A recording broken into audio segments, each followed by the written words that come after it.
Le conte des trois frères. Il était une fois 3 frères qui voyageaient au crépuscule le long d'une route tortueuse et solitaire.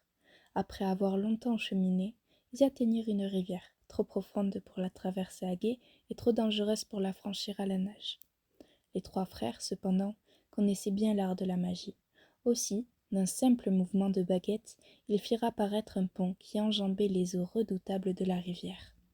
Ils étaient arrivés au milieu du pont lorsqu'une silhouette encapuchonnée se dressa devant eux en leur interdisant le passage. C'était la mort et elle leur parla. Elle était furieuse d'avoir été privée de 3 victimes, car, d'habitude, les voyageurs se noyaient dans la rivière. Mais elle était rusée.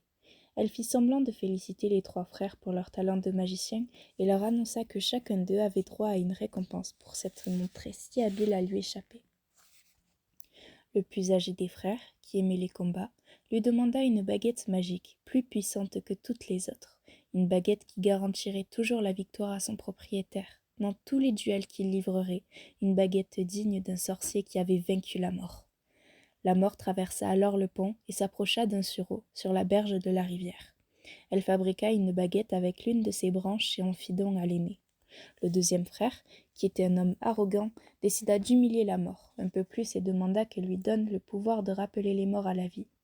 La mort amassa alors une pierre sur la rive et la donna au deuxième frère en lui disant que cette pierre aurait le pouvoir de ressusciter les morts. Elle demanda ensuite au plus jeune des 3 frères ce qu'il désirait. C'était le plus jeune, mais aussi le plus humble et le plus sage des 3, et la mort ne lui inspirait pas confiance. Aussi demanda-t-il quelque chose qui lui permettrait de quitter cet endroit sans qu'elle puisse le suivre. À contre-cœur, la mort lui tendit alors sa propre cape d'invisibilité.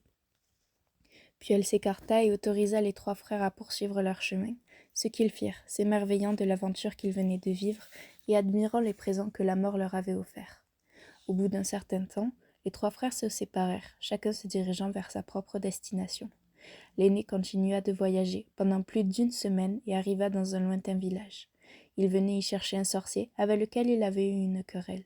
À présent, bien sûr, grâce à la baguette de sureau, il ne pouvait manquer de remporter le duel qui s'ensuivit. Laissant son ennemi mort sur le sol, l'aîné se rendit dans une auberge où il se vanta haut et fort de posséder la puissante baguette qu'il avait arrachée à la mort en personne, une baguette qui le rendait invincible, affirmait-il. Cette même nuit, un autre sorcier s'approcha silencieusement du frère aîné qui dormait dans son lit, abruti par le vin. Le voleur s'empara de la baguette et, pour faire bonne mesure, trancha la gorge du frère aîné. Ainsi, la mort prit-elle le premier des 3 frères.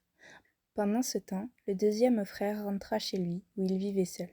Là, il sortit la pierre qu'il avait le pouvoir de ramener les morts, et la tourna 3 fois dans sa main.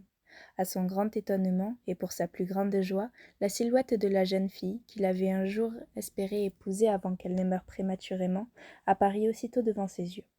Mais elle restait silencieuse et froide, séparée de lui comme par un voile. Bien qu'elle fût revenue parmi les vivants, elle n'appartenait pas à leur monde, et souffrait de ce retour.